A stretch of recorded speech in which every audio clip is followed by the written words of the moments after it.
So I'm going to be doing a little bit more of these videos on a week-to-week basis, little quick tidbits about certain topics. A couple of days ago, I had a poll, and a couple of things you guys wanted me to talk about is startup advice.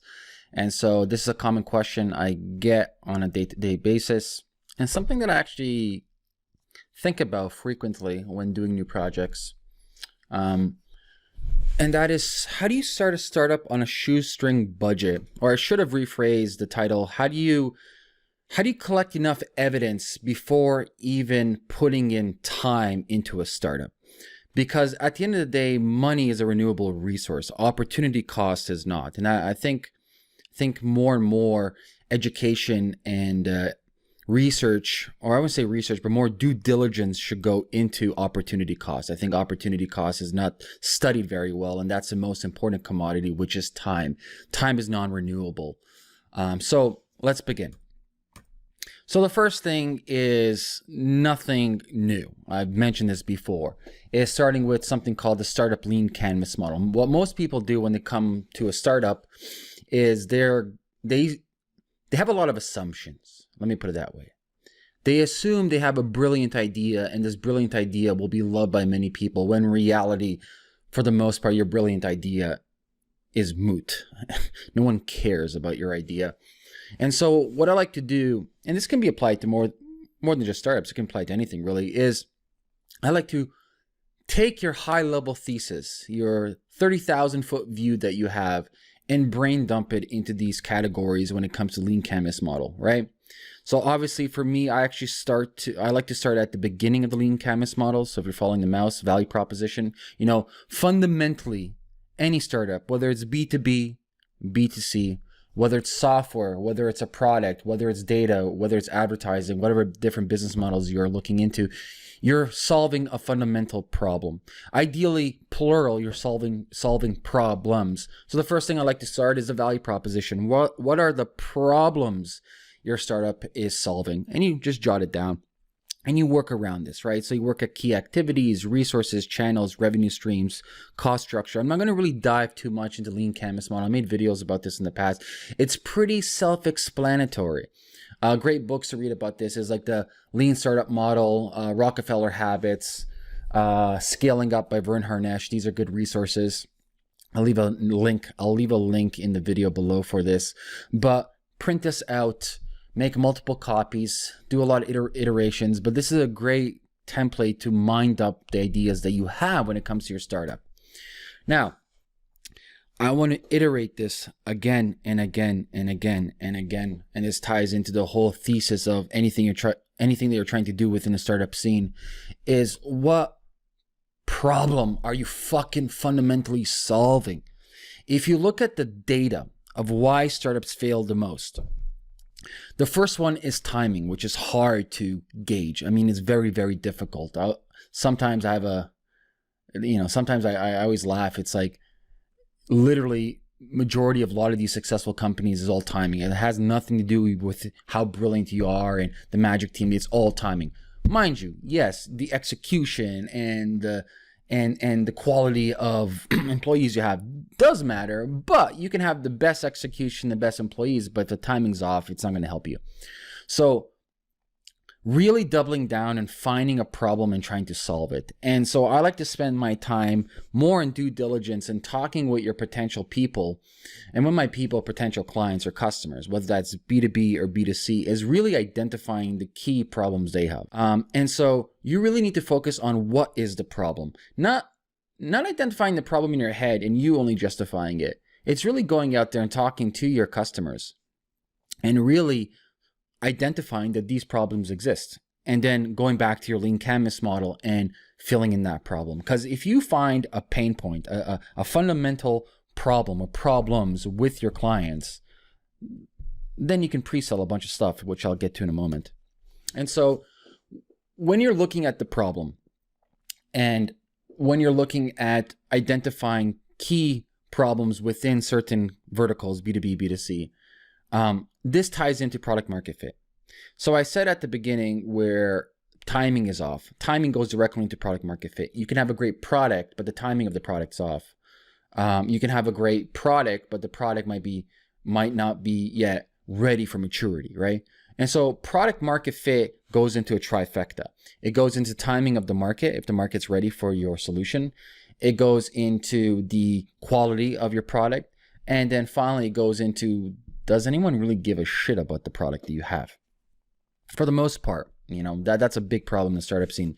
Not too many people really care about your product. And so really doubling down on product market fit. And how do you do that? Well, everything I mentioned so far costs you nothing, just time. So you have your lean canvas model. You go through all the different sections. You identify the problems. Then what I would do, I would literally scrape LinkedIn. I would scrape Yellow Pages. I would scrape Google Maps. Doesn't matter. Doesn't matter if it's B2C or B2B. I would make a list of all potential clients that you have. And I would call every single person up. And I would talk to them about their problem. I would sit down and talk and sit down and talk and sit down and talk. I can't repeat this enough. Sit down and talk and then get market feedback from them. And then go back to your product market fit and see where there's a fit in there. Go back to your lean canvas model and update it. This is all before you get a business name, before you get incorporated, before you invest a penny. This is all free stuff. You need to be spending time on this before doing anything else. And so let's say now you have strong enough data points that you do have a decent product. And remember, this is still in your head. You have a decent product and people want to buy your product, meaning not necessarily there's a price point or you haven't flushed out how your product will work or how it looks, but more or less the general idea of your product is solving an initial pain point with your clients. Let's say you flush that out and you have enough data points to continue. What most people will do then is they'll then spend money on development, whether that is a physical product or a digital product. No, I don't recommend that. Once again, we want to be very lean. So a product I like to use is InVision. You don't have to use InVision, but basically what InVision does is wireframes a digital product. So I'm just speaking on a digital aspect here. So whether it's a SaaS product or some type of online solution for a problem, you can go to InVision and wireframe your whole product in real time without building it out. Like, it's one of the most powerful tools possible. You don't have to use InVision. You can go on Upwork. You can go on any of these freelancing websites and hire somebody for like $200-300 to build out the wireframes of how your product works. And then you can go back to your clients that you're talking, or your potential clients you're talking to, and be like, hey, this is how it's going to look like. This is how it's a flow. And they can do it in real time. They can actually experience your product without you building your product with InVision. Now, I know a lot of you saying, hey, I don't have any coding skills. Well, I'm not the best coder myself. So this is a huge trend happening in the startup scene, is building without any code. One great platform is MakerPad. MakerPad is pretty much almost like drag and drop stuff. You can drag and drop. I consider the duct tape version of coding. You can duct tape the general wireframe idea that you have in real time. So let's bring you up to speed. You have your lean canvas model. You've spoken with people. You figure out generally your product market fit, what people want. Once again, by talking back and forth, you went to InVision. You've built out the visual UI, UX, how it looks and how it's going to behave, right? That's from a 2D aspect. Now, once again, by talking to your clients, you've had enough data that you can actually build out a duct tape. I mean, like Jimmy rig duct tape version of this. And this, once again, it's pretty much free. It's pennies on the dollar for this. It's pretty cheap. You can even hire people to do this. Total cost for everything you're doing so far is probably underneath like $200-300. Like, it's still super cheap. You can now duct tape your SaaS idea. You can duct tape your digital idea or whatever you want to build, some technical startup, without knowing a line of code, without investing hundreds of thousands of dollars in development. And so what do you do once you have this duct tape version? Well, it's not fucking rocket science. You go back out to your clients and you show them what you have, and you literally fucking sit over their shoulders and you see them use it, and you collect data points and more data points and more data points. They tell you what they like, what they don't like, what features they want. You go back to Maker over here, MakerPad, and you iterate off of that. And why are you doing all this? Well, it's very simple. You're working off the minimal viable product idea, minimal startup momentum. Or minimal startup investment costs when it comes to finances. Because if you're building on a shoestring, the commodity that you do have is time. The commodity that you don't have is money. But it's a double-edged sword. time is not renewable, money is renewable. So you have to balance it out at the beginning. And what you're doing right now is you're pretty much doubling down on really identifying a problem, doubling down on getting your foot in the door with clients, them using your product while you investing upfront capital costs on building anything, and them just giving you data feedback, man. This is where the magic happens. Market feedback, data feedback, market feedback, data feedback. And so let's say you're not doing a digital product. Let's say you have a physical product. Well, this is the whole world of Kickstarter, Indiegogo. And the process is exactly the same. So instead of you using, let's say, MakerPad or any of these like no-code platforms or InVision, you would still go out to your customers. You still talk to them. Like, I don't know, I'll do something in real time. This is for a coffee maker stuff over here. But let's say I have these headsets.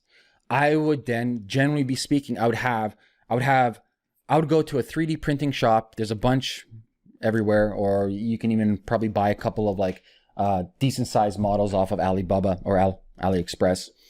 And you would then show them your general concept, right? So with any manufacturing, you have a general prototype. You have at least maybe like generation 1 to generation 4 prototype before you have the first alpha release to the public.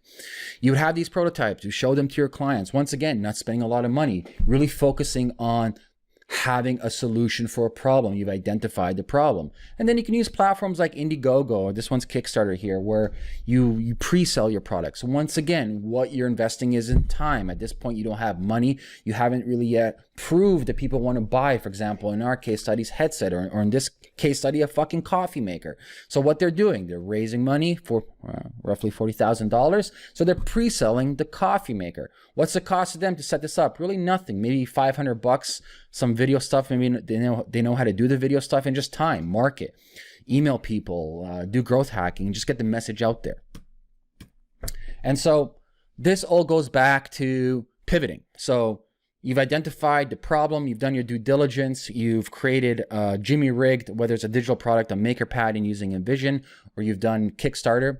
Now you go back out there with your initial first alpha release of your first generation product, whether it's digital or physical, you give it to your customers. And this is where a lot of people screw up, is you don't iterate fast enough. Iteration is the key to success, like in nature. Iteration, evolution. And so you got to get your product back in the hands of your customers, and then you got to take your pen and paper and sit down with your customers and talk to them.